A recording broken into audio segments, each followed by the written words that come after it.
919. You're listening to 919.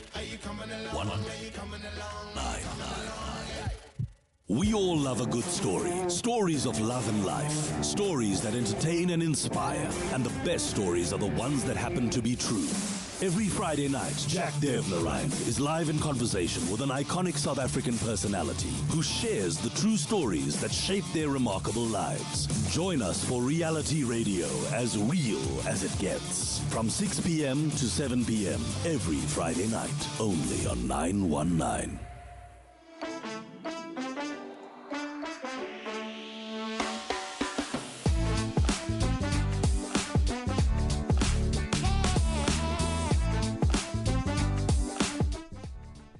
Hey everybody, happy Friday. You're listening to 919. My name is Jack Devnarain and this is Reality Radio.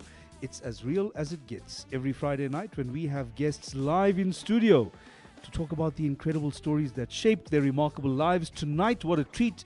Two of my very close friends, Vikash Mathura, Ray Maharaj. These guys are not just radio personalities, but I suppose iconic personalities, content producers nowadays, comedy writers, performers, as well as social media phenomena. What a new title to have. Welcome, guys. Thank you. Thanks, Jack. Thanks, Jack. At my age, I'm still trying to understand what social media is. Yeah, I don't think I have a complete grasp of it either, because part of it, is understanding how the app works, and that's where I hit the limits of my rational thinking. Tell Jack how many social media pages you've got right now. Right? Wow. I'm not sure if this is some sort of record for a guy who's been in radio and in the media business and entertainment business. 0. Oh, but maybe that's also the safest thing to do. If I realize if you don't know how to navigate social media and you're not getting the right kind of advice, or if you don't have a 15-year-old to guide you, you're going to make a mistake and it's going to come down hard. Absolutely. So this is a bit of an irony as well, because for the longest part of your careers, you were radio personalities and you would be the ones doing the interviews. It's different to sit in the other seat. It's a different feeling altogether. I feel very vulnerable right now. I'm not in control. I don't know what you're going to ask. I don't know whether I'm going to be PC or not. So yeah. Are you feeling slightly emotional as well? Yeah, when I looked at the radio studio opposite me, this is what I miss. We spent 20 years in the radio studio. Yes, that's it. Let's just talk about those times, because that's where both of you had established your names. You were household names. I mean, literally that people had their radio on in the house. So... By definition. Yeah, absolutely. But from what I remember, your show on a Saturday morning was the most listened to radio program I think that station ever had. Yeah, the normal listening trends on radio is that your breakfast show Monday to Friday has the biggest listenership. Sure. Your second most listened to show is the drive show in the afternoon, Monday to Friday. The rest of the shows are ancillary around that.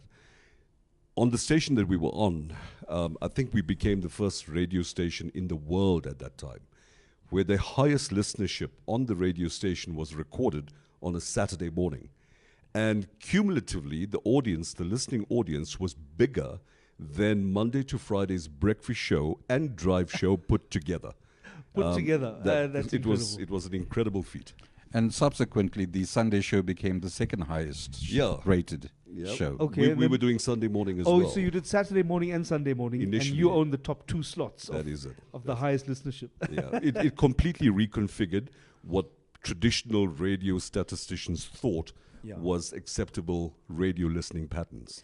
At that time, now, were you both working together on the same show, both just doing standard radio programming stuff? I started off as a newsreader, and I gate-crashed Vikash's show at that stage. Yeah. I mean, you must remember that, the period we're talking about is 1997, right?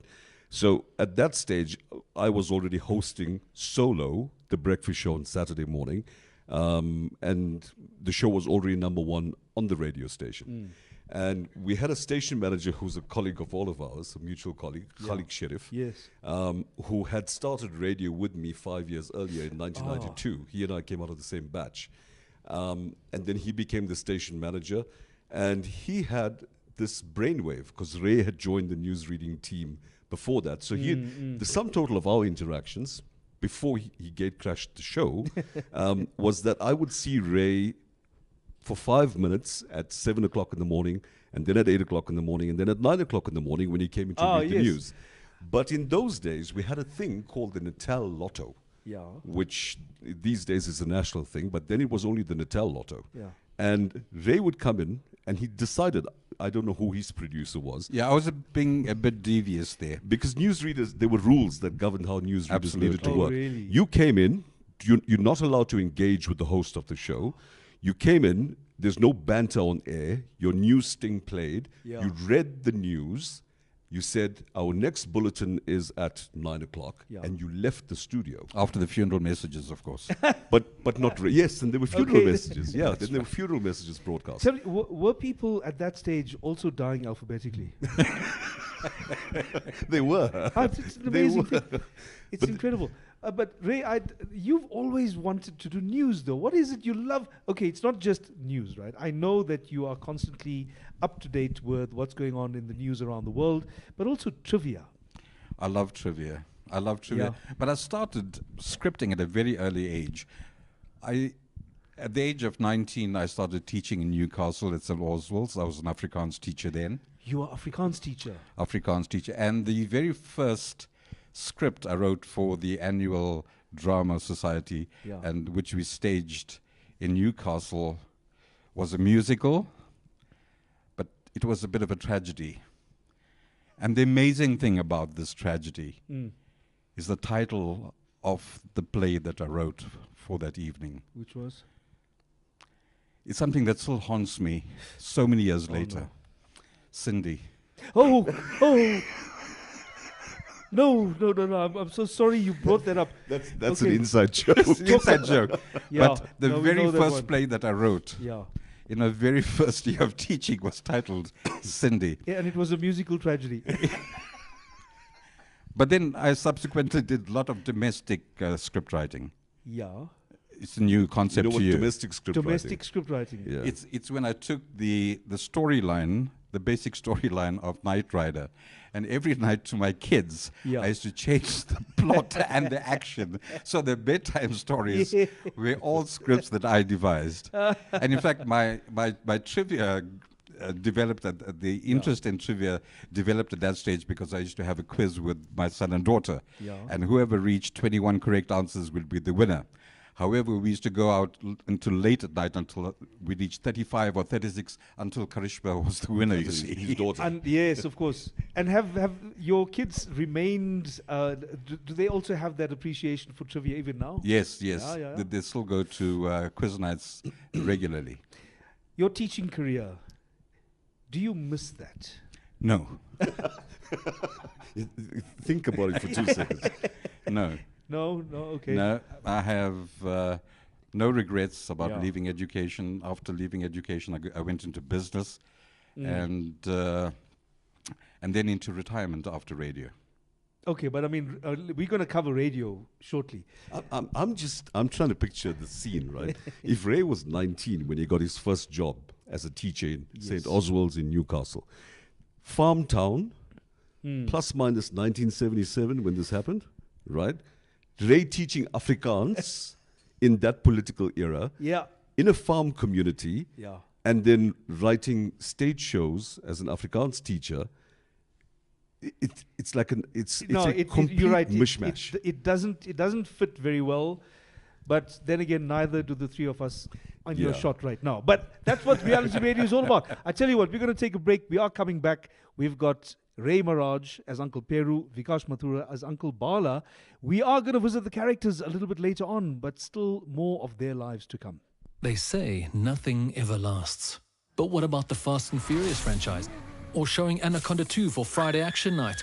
Or how Brooke is still forgiving Ridge Forrester like 50 seasons in?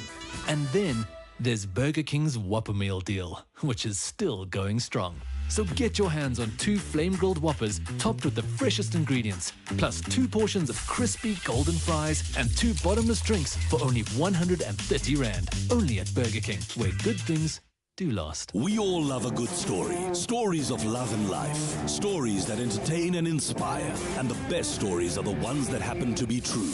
Every Friday night, Jack Devnarain is live in conversation with an iconic South African personality who shares the true stories that shape their remarkable lives. Join us for reality radio as real as it gets. From 6 p.m. to 7 p.m. every Friday night, only on 919.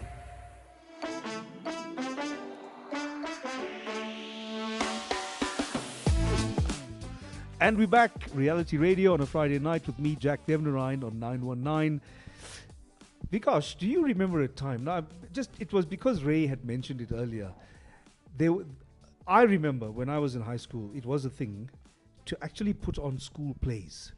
Variety concerts. Yeah, even that. There was at least something. And, by the time I got to, certainly variety concerts when we were in primary school, yes. High school, you might have had a chance to do a serious play, maybe something based on a school set work. Yeah. When you were in school, firstly, which school, which area was this? So my high school and my primary school, most of my primary school years were in Shallcross and Chatsworth. Yeah. Markland Secondary was a newly built school in Chatsworth, in Shallcross at that time. I got to high school in 1984. And we were the only high school that we knew of, Indian high school, that had burgundy colored uniforms. The traditional blue blazer and white shirt. But Ray, I'm sure Windsor High and Ladysmith had maroon or burgundy. I can't remember, but we used to drive past Windsor to pick up our teaching colleagues from there on the way back to Durban. We used to drive home almost every weekend. But it was very distinguished, though. There was something about burgundy, especially in the 80s, right? Well, we ended up having a colored principal, Yeah. which in those days, in the 80s, was unheard of, to have a colored principal being the principal of an Indian high school. And he brought these changes and these reforms. And there was a huge outcry in the community initially because these colors were really absurd. But it became one of the landmark characteristics and symbols of the high school. But to come back to your point about variety concerts, I still say to people today, I never harbored any ambition of being in the arts in the space we play in these days. But in retrospect, when I think back to our school's variety concerts, I never did music or speech and drama. I was a science and mathematics student. Yeah. But I would find myself at the end of the year, when those variety concerts were being planned, suddenly playing the main character in the lead play. I love that. And not that I would come out of it and then go, I want to be in Hollywood or Bollywood. Yeah. It was just a thing, and it was done, and got back to my academics afterwards. In retrospect, that might have been the little fire that was always burning inside. Yeah. Because my parents always said to us in those days, when you qualify or matriculate, become a doctor, a lawyer, or a computer scientist, or a teacher. Or an Afrikaans teacher. Or an Afrikaans teacher, you know? And so that's always where the mindset was in our home, and for me anyway. Never thought about the arts. But I must tell you, after Cindy, the next year I produced one of the most memorable productions there. It was called Wanted One Body, which links up with Cindy in a sense. Another inside joke. Another inside joke. Yes, I can see how that was one tragedy following another tragedy. You obviously could see things back then.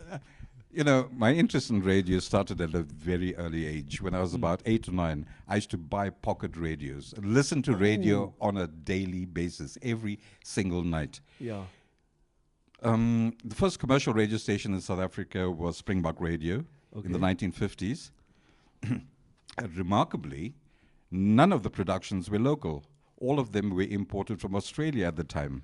Pre-recorded material was brought to South Africa until the facilities were developed and the technicians and the craftsmen were developed to develop the South African radio industry and the talent. This is why I love having somebody who loves trivia on a show like this. There's so much you learn. Now, having imported so much of that content from Australia, you wonder why they didn't call it kangaroo radio. Yeah. But, I mean, very quickly, that we needed, in those years, if you remember, we needed to have a state broadcaster and a commercial broadcaster that was closely controlled and aligned with state values, which was obviously to push a certain nationalistic message. So at which stage, and also I remember the SABC channels then came up. We had, what was the first, it wasn't called Lotus, was it? Lotus It was the Radio first, Lotus. was the first Indian radio station. Radio Lotus, 1984 or 83, I think it was. Yeah. The station manager of Radio Lotus was Isabel van der Linde. That's a strange name for an Indian person. Yes, correct. And Isabel switched the radio station on in 1983, I think it was.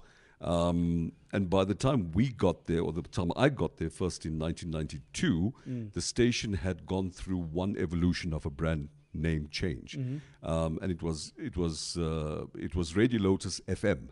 That was a huge step to go from Radio Lotus to Radio Lotus Yes, FM. I'm sure. Yeah. And by the time Ray got there in 96, 97, it was then Lotus FM.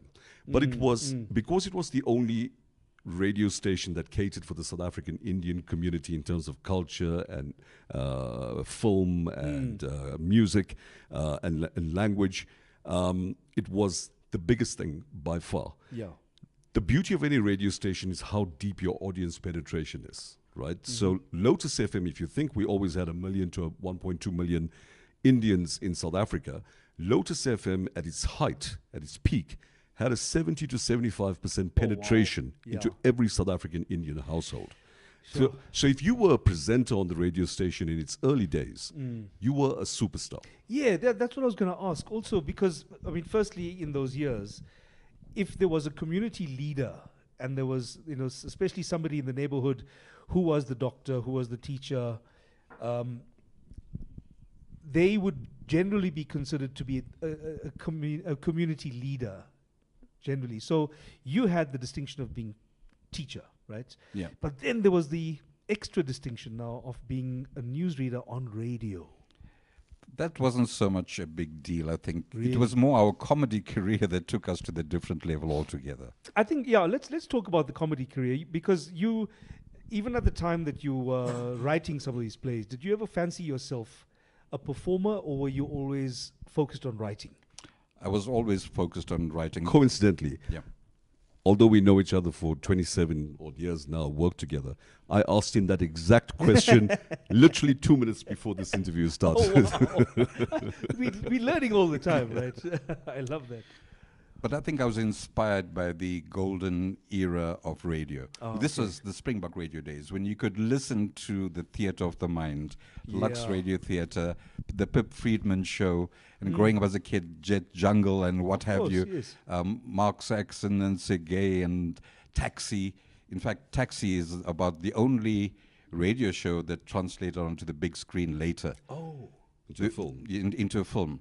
There are very few radio shows that have moved on to different platforms, unlike what we've achieved over the years. There were shows like Squad Cars, Men from the Ministry. Yeah.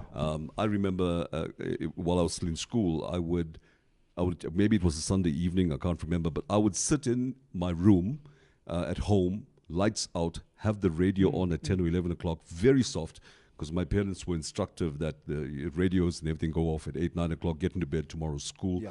And I'd listen to Men from the Ministry, and I was fascinated by the sound effects and everything coming out of this little radio device that played games with my mind. Yeah. But I still didn't fancy a career in radio. I never thought I'll ever end up in that medium. Did you love comedy though? I never thought of myself ever as being funny. Okay. I was not the kid in class who was the funny one. I'd make the odd sarcastic comment, but I was the academic. Yeah. That's what I was. Until by fluke, in 1991, while I was at university, a friend of mine said, let's join a modeling agency in Durban. And it wasn't because we thought we were models. It was purely to check out girls. That's all it was during the December vacation. And, Totally get it. And that's it, right? So we were 20 years old at that time. And as it turned out, we both joined this agency in Durban. It's called Boss Models. I don't think they still exist anymore. I think they do, actually. They might even still exist. So Suren, I remember a guy called Suren was the owner of Boss Models. Yeah. And he saw the two of us, my friend and I, and we ended up being like one of the only 2 Indian models in this agency. Yeah. And my buddy had a chemical engineering bursary. And 2 weeks into that stint, his bursary said, come up to Johannesburg and do vocational work. So I was stuck alone. And then suddenly a few modeling gigs came around. And a few months later, he got a brief from the SABC that said they're looking for an Indian television presenter, male, to take over or to join the team of what was then Impressions. And he said, Vikash, you're the only Indian male here. Can I send your CV? I sent it in. And nothing ventured, nothing gained. I never thought anything about it. That's how television started. Yeah. And I didn't know at the time that I had just become the first South African Indian male anchor presenter on television. That's incredible. In SABC's history. But also, let's not discount the fact that back then, even very much now, that so much goes with the look, your voice, your performance sensibility. Also, at the time, you were very much in martial arts. I was. I did Kyokushinkai karate, which is full contact martial arts, which means in tournaments you don't go kia and get a point. There are 2 rules in Kyokushinkai karate. You're not allowed to punch the face, and you're not allowed to kick the groin. Everything else goes. So I had that going. I was fit. I was a sportsman. I was articulate, although I'd never done speech and drama, and I don't know where that came from.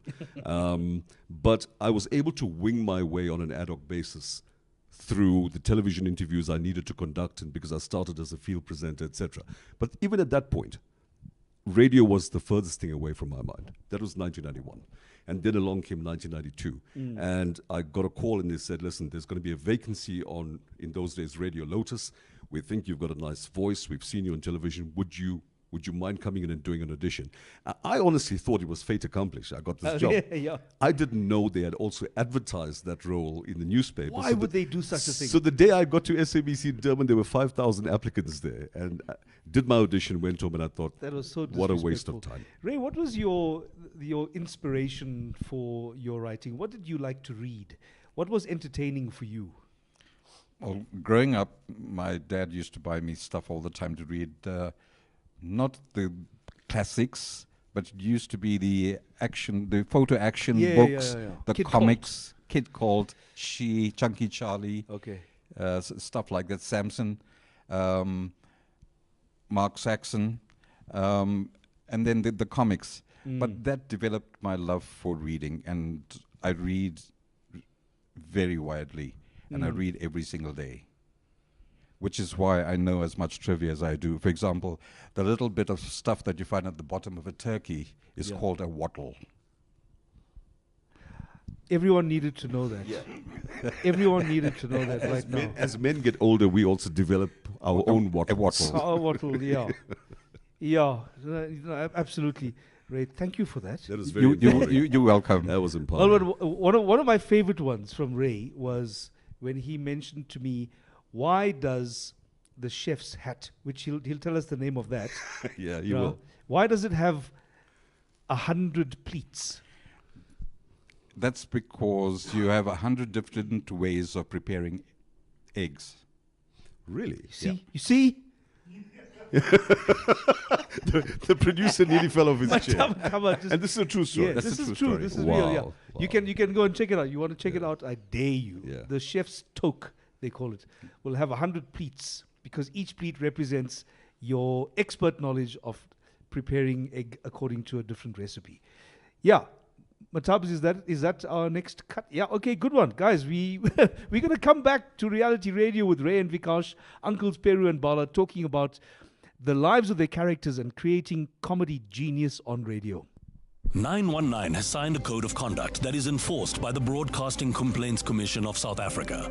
Under the code, we are committed to giving news that is accurate, comment that is fair, programming that is not harmful to children and that does not amount to hate speech, or the description of gratuitous violence or explicit sex. If you think we're not living up to that code, you can inform the BCCSA. Direct any complaints in writing to the Broadcasting Complaints Commission of South Africa to PO Box 412365, Craig Hall 2024, or email the BCCSA at napsa.co.za. For more information, visit the bccsa.co.za. So you want to be a good Joe Burger? Well, now it's easier than ever. Get down to any Burger King in Johannesburg and order your favorite meal. Take a picture of your till slip and WhatsApp it off to 065 503 0439, and we could be calling you back to win the entire value of your meal in vouchers. Then we give you the opportunity to be a good Joe Burger and select a charity of your choice, and we'll be sending them some burgers as well, all on your behalf. Only with Burger King and 919 FM. We all love a good story. Stories of love and life. Stories that entertain and inspire.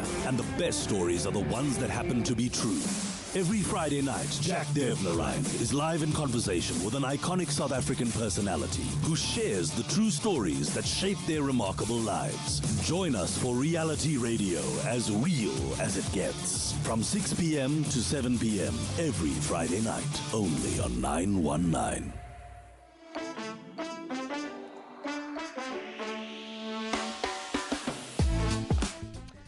Reality Radio, we are back. It is Friday night. It's me, Jack Devnarain. Tonight, in conversation with Ray and Vikash, uncles Peru and Bala, let's talk about how those uncles came into being. It's amazing that they just call the uncles and everybody knows what you're talking about.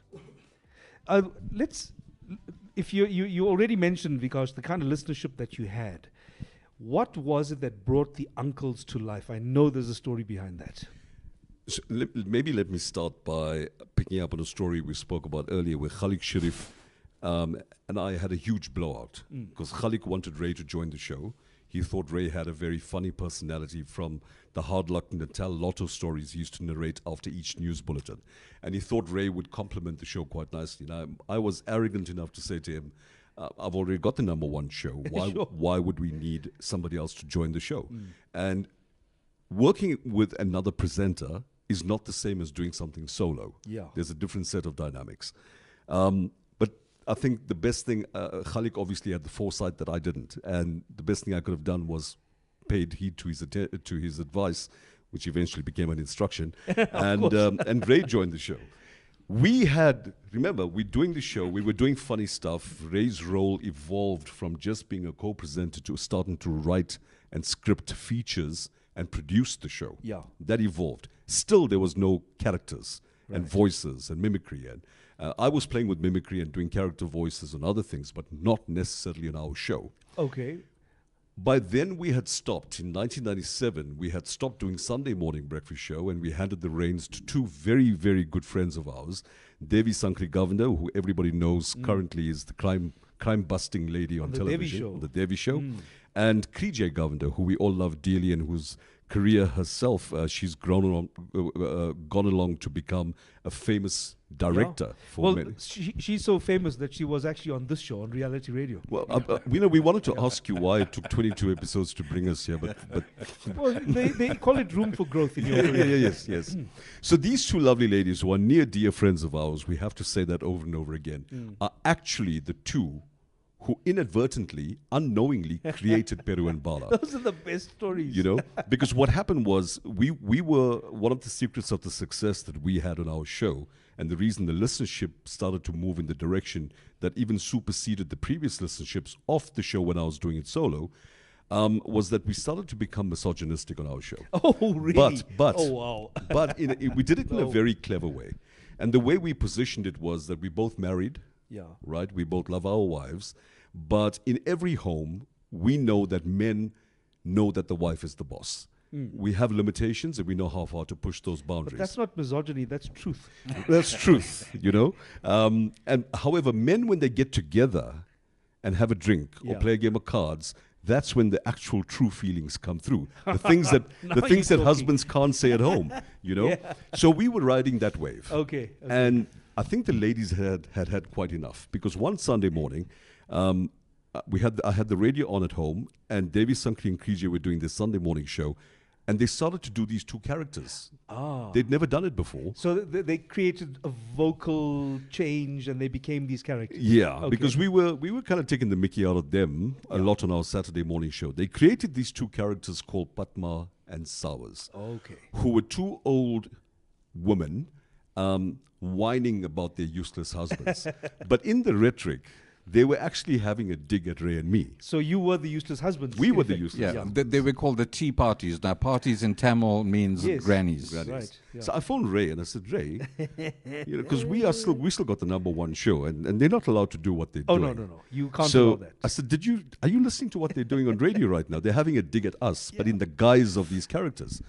And so we agreed, we're not going to say anything to them. We're going to go on the following Saturday, Yeah. because this was Sunday morning show.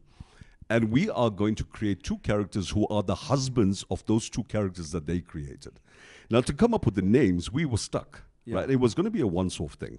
Of course. You're going to have a dig at them. You just got a revenge show plan. Correct. Right. So to come up with the names for these characters, Devi Sankri Govinda's husband's name in real life is Peru Bala, and she affectionately calls him Peru. Yep. That's where we got that name from.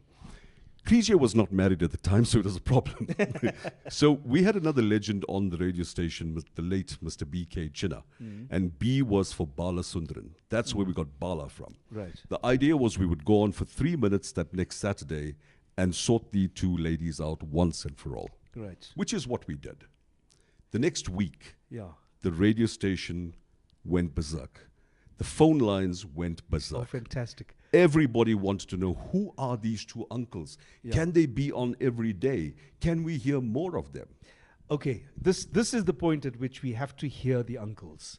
So, what did that initial exchange sound like? You were presenting as yourselves, right? This is now the revenge show that followed Krije and Devi Sankri. It's a Saturday morning.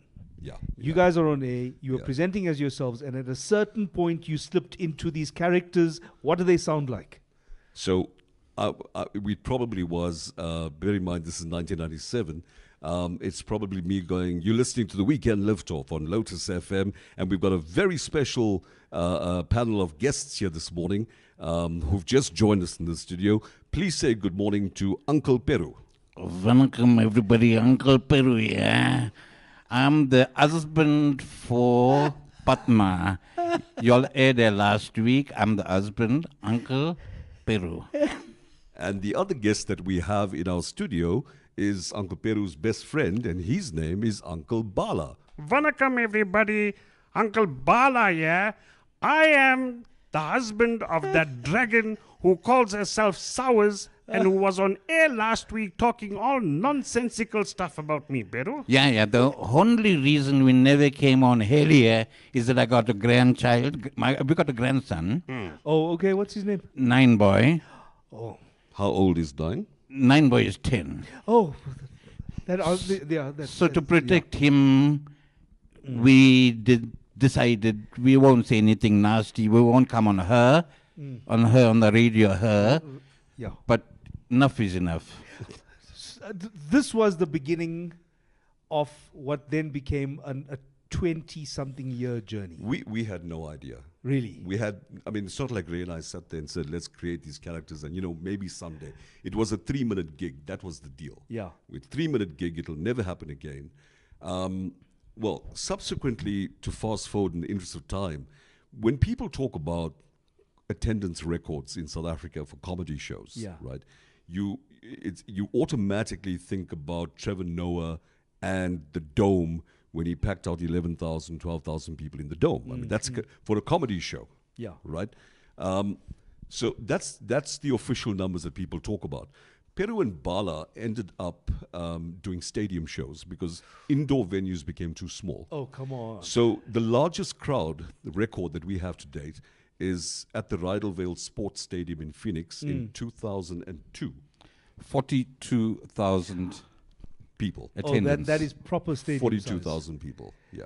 That is proper stadium size. I'm going to go and talk a little bit to that, Ray, about the kind of records that you guys have set, which just completely numb my mind. But just to the content of that, if you're going to be turning out stuff like that every week, it actually reminds me of the Goon show where Spike Milligan drove himself mad and to depression and into hospital several times in the course of the Goon show. What was that like, turning out that content every week? It was extremely difficult. It took me 30 hours per week scripting the various features on the show. And it's one of the reasons why I left radio when I did. Really? It was because of the high standards that we had set. We needed to come up with material that would entertain our audiences. And after a while, I couldn't find the 30 hours in the week to dedicate towards my script writing. Yeah. But this, there's a few other interesting anecdotes that people don't know. And we probably, this is on this show, on your show, we will share a few anecdotes that people may not be aware of. Yeah. For starters, Ray and I developed a very unique system because 3 years after we started Peru Bala, I had to relocate to Johannesburg because for my corporate career. And so Ray would be seated in the Durban studio in Old Fort Road in SABC, and I'd be seated at the Auckland Park studio. Eventually, the Auckland SABC Johannesburg built me a little studio in my home, and I would broadcast from there. But we were 600 kilometers apart from each other. Yeah. When you listen to the show, not just the Peru Bala feature, but the entire breakfast show, it sounded like we were together. Yeah. Right? The rapport that we have is an extremely unique one, and it's a big part of the success. Yeah. My wife has been in the media for a hell of a long time. But the kind of things that I do with Ray, even with her, we don't have that kind of rapport. Yeah. Where JJ knows how to finish my sentences, but if we go into a comic thing, we would have to rehearse it. Sure. Ray would write a script. In those days, we would fax it to Johannesburg. Yeah. I'd get the script in Johannesburg at 5 to 6 in the morning before the show starts at 6. There's no rehearsals. And for the next 3 hours, on all the features, and we had multiple characters, including Peru Bala on the main feature, we would just rap.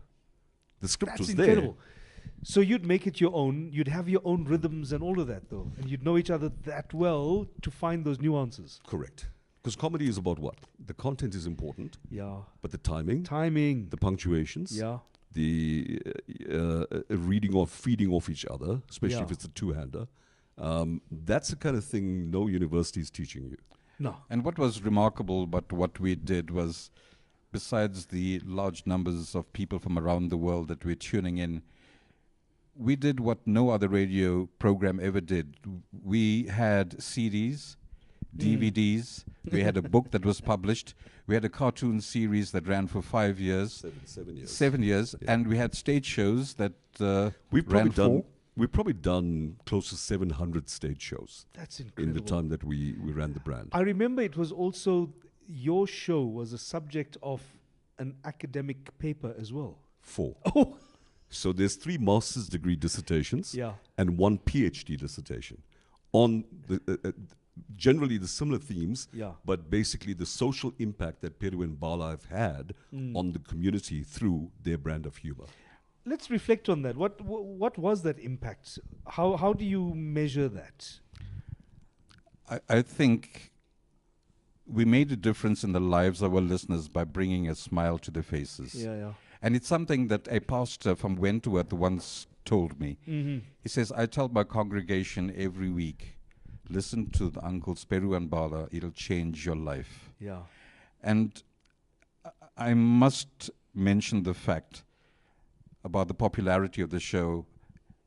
The number 1 fan that we had was a gentleman called Cedric Sissing, based in Durban. He was a manager of a bookstore. He had 5 radios in his household. One in his bedroom, one in his lounge, one in his kitchen, one in his bathroom, and one in his patio. All of them tuned into our show on a Saturday. And he recorded our show every single week. Yeah. On TDK cassettes. On TDK. Oh, even amazing. when TDK was obsolete, you couldn't purchase it locally. He acquired it from overseas to record it. The greatest fan ever. No fan does that. Yeah. Talk about super fans, though. I know that there was a fan who was super excited that you guys were going to be on the show today. Her name is Tejal. Tejal Jessa. You know Tejal Jessa, right? Tejal Jessa is a really diehard fan. She's earned a top fan badge on my Facebook page. Oh, that's amazing. Well, we have a quick message for her, right? Yeah. Yeah, maybe we can do her a special happy birthday message, because today is Tejal Jessa's birthday. We want to do a happy birthday to her in character. I want to wish you. In fact, I wrote one poetry for you. Happy birthday. Forget about the past. You can't change it. Forget about the past. You can't change it, Tejal. Forget about the future. You can't predict it. Forget about the future. You can't predict it, Tejal. And forget about the present. Why? We forgot to buy it. Happy birthday. Happy birthday, man. What have I done? What have I done? Happy birthday, Tejal. We're going to take a short break. It's Reality Radio on 919 with Uncle Peru and Bala. We'll be back after this. They say nothing ever lasts. But what about the Fast and Furious franchise? Or showing Anaconda 2 for Friday Action Night? Or how Brooke is still forgiving Ridge Forrester like 50 seasons in? And then there's Burger King's Whopper Meal deal, which is still going strong. So get your hands on 2 flame-grilled Whoppers topped with the freshest ingredients, plus 2 portions of crispy golden fries and 2 bottomless drinks for only 130 Rand. Only at Burger King, where good things do last. The Feel Good Drive with Nicole De Silva. Do you know that homes in Nigeria get built with generators? They're not even trying to be fighting with their provider. Every house there that they had literally had a generator. You could literally hear the generator on the show. Oh no. Just running and running and running, Yeah. and while they're actually having a conversation. Monday to Friday, 3 to 6 p.m. only on 919. We all love a good story. Stories of love and life. Stories that entertain and inspire. And the best stories are the ones that happen to be true. Every Friday night, Jack Devnarain is live in conversation with an iconic South African personality who shares the true stories that shape their remarkable lives. Join us for Reality Radio, as real as it gets. From 6 p.m. to 7 p.m. every Friday night, only on 919.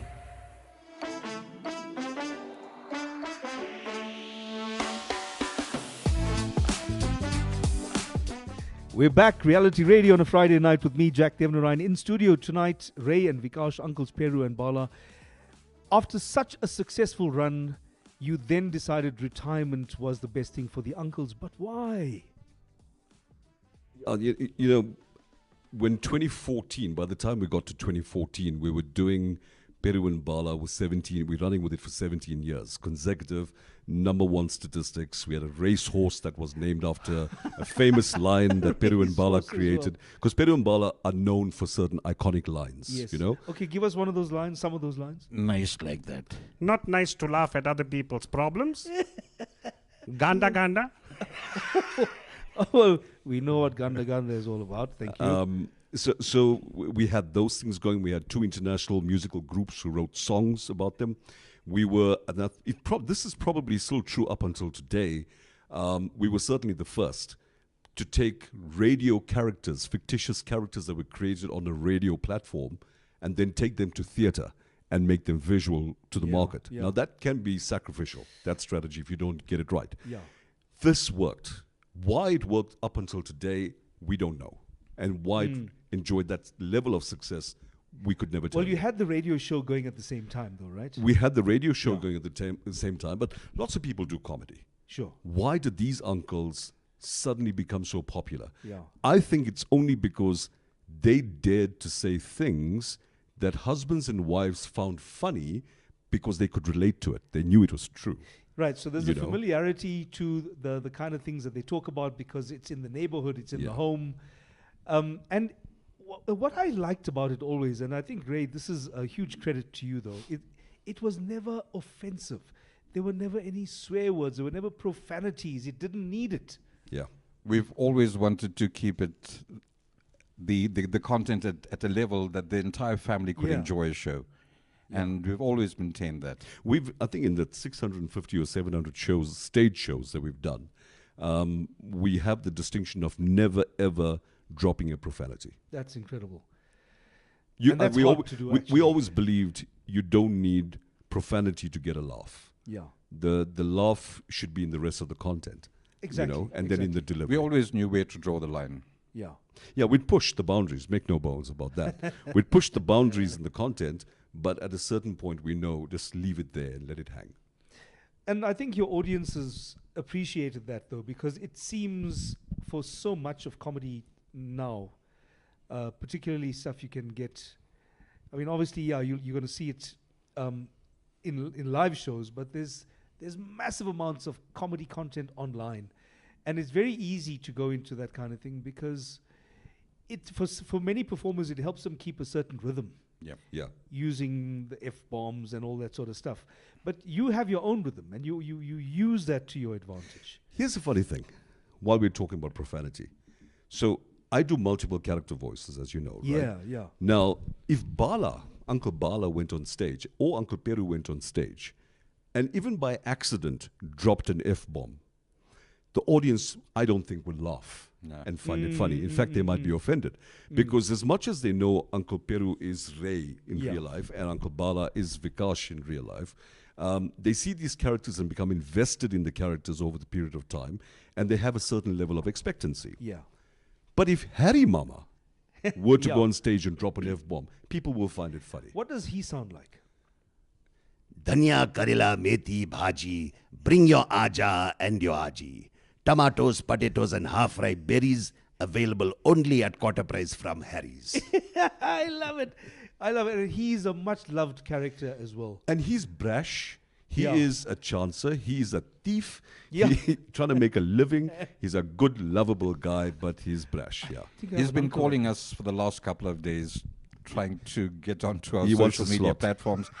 And there's no way we're going to entertain that guy just yet. Yeah, because Ray, has it translated from the interest of your live shows, the interest of your radio shows, has that kind of interest translated into where you are now on social media? I think it's overwhelmed us. Yeah, is it? Because we're talking about 2014. So we retired in 2014. We retired Uncle Spedo and and Bala then in that's 2014. like 10 years now. 10 years. Social media then was not what it is now. Yeah. We had Facebook back then, and I think that might have been the sum total of social media. Sure. Maybe Twitter in those days, a little bit. But no Instagram, no TikTok. Yeah. And we retired the brand for a number of reasons, personal and professional reasons. We felt it was the right time. We wanted to hang up our headphones whilst we were number one. The SABC itself was going through a phase of evolution, as was Lotus FM. Yeah. And we thought it was the right time. So we retired the brand. But it's also, fair to do that. one of the reasons where I was a little doubtful about returning to social media and to the entertainment business was the question, are we still relevant today? Yes. Yeah. In fact, that's such a good question. Let me ask it. Ray, Are you Jack, that is an amazing question. well, I'm glad I asked that, in fact. So, But I think the numbers have no, spoken. but we were not sure. We were not sure yet. It required us to be convinced, because I was trying to push Ray Yeah. during the last decade that we had retired that brand, because I'm still active in the media. Ray was formally retired from any profession. anything. He was relaxing. And Ray was not interested, Yeah. to be honest. He was not interested in coming back and doing anything related to the arts. But we had two good business partners, who are now business partners, who approached us in August last year, and that's Fadine Mia and Crystal Vitti. And they are much younger than us. So they I understand. think most people are. Most a people. lot Thank you. younger than Thank you, Jack. Thank you. So they propositioned us by saying to us that you guys have no idea what impact social media could have now if you brought the brand back. I think it's a really good time just to explore what those possibilities are. So if you don't mind, I'd like to ask Uncle Peru, if we have to go back into your life, did you ever think of yourself as an entertainer? As Uncle Peru. Yes. I am entertaining every day, ma. Every day when my missus asks me why I came home so late, I could have come up with a good story. Yes. And, the first person to meet me by the door is never the missus. You come at 11 o'clock night, 12 o'clock night, you think the missus is worried. But who's by the door? Who? The dog. And what's your dog's name, Uncle The Peru? dog's name is Egypt. Why do you call your dog Egypt? Because he leave little bit pyramids all over the house. Yeah, this is a dog that clearly has no discipline. Yeah, no discipline. But I know that, Uncle Peru, you are a grandfather as well. Yeah, 9 boys, 10. Is not doing that well in school. In fact, headmaster got our number on speed dial. Yeah. But, Uncle Bala was always known to be a community leader as well. I'm not sure why, but people regarded him as such. Ask him. Yeah. So, Uncle Bala, I need to understand, why is it that people think so highly of? Is it your business acumen, your sporting achievements, the way you have with the ladies? What is it exactly? That last one. That last one. The other words you used was very high, but that last one made sense. People often ask us, Jack, how did you two uncles become the best of friends? Yes, that's a very good question Because you're asking yourself. We're the same age. We got married on the same day. We both got one child. We both have a grandson named Nine Boy. We both have the same likes. We like to have a drink with the boys. You like Tani? We like to play cards. We don't like pressure by the house. We are, I have to be very honest here, Jack, like most men who might be watching your show, we are handpecked husbands. And we are very proud to admit it to you, but we will not admit it to our dragons. Never. Oh, wow. See, now that's a dangerous thing to say. You cannot say, you can't call your wives dragons. I never called it dragons. I never said that word. No, Pedro. never. I never said that word. He's putting words in your mouth. You're putting words in my mouth, yeah. Oh, okay, all right. Well, I accept your apology. The other night I went and had a drink with Peru, right? The other night I went and had a drink with Peru, right? Okay. I went to midnight. I was drunk. Keep the story short. I was Time finished. is I was going. tananas, right? I was so drunk, I jumped into the bed with my wife. I was so drunk, I asked her for a phone number.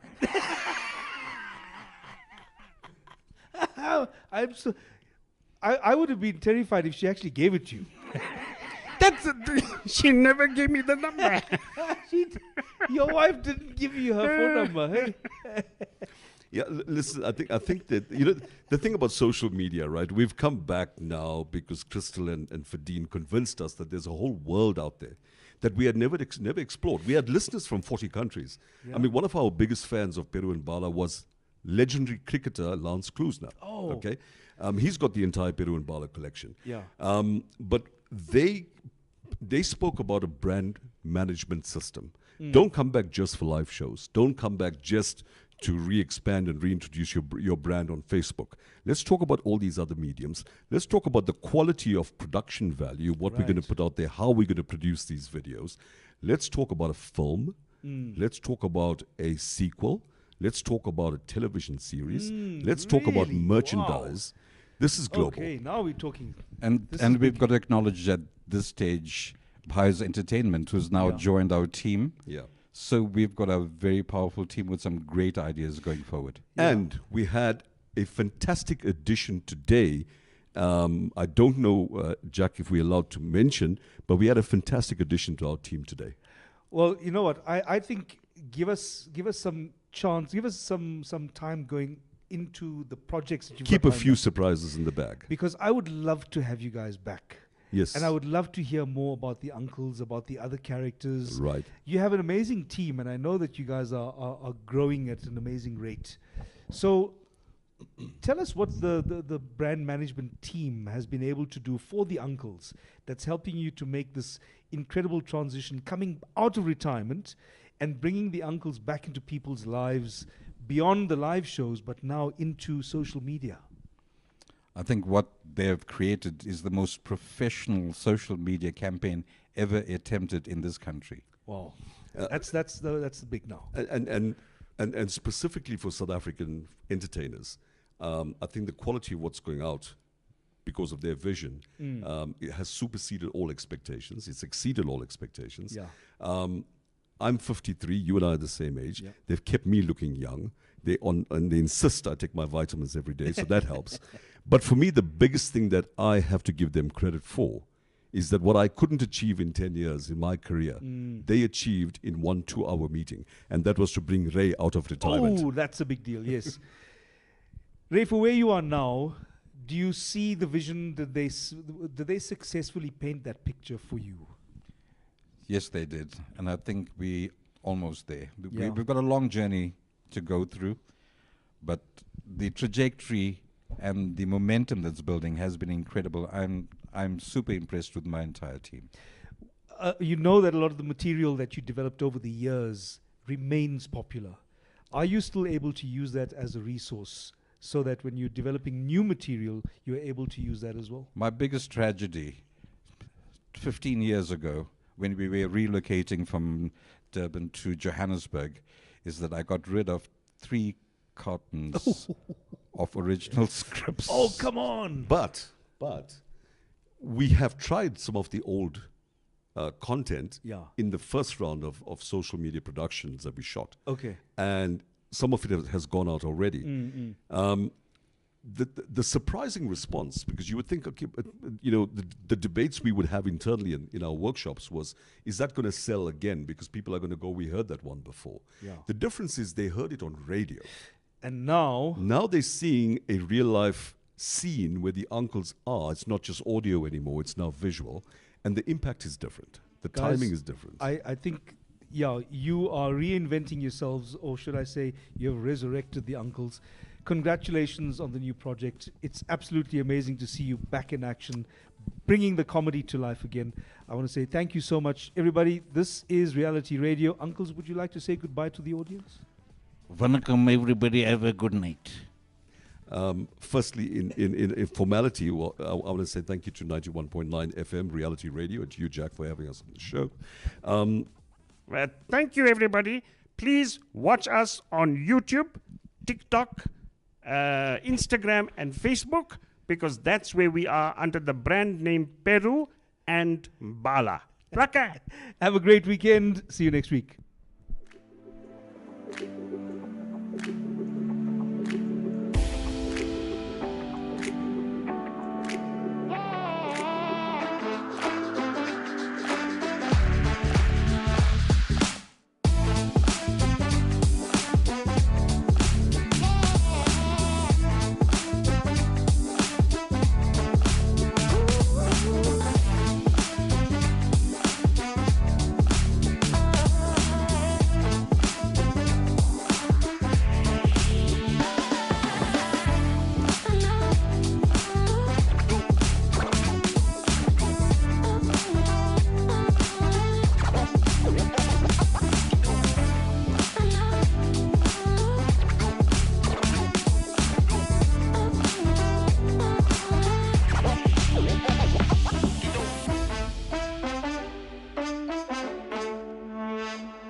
Heartbeat changing when you're around me is racing.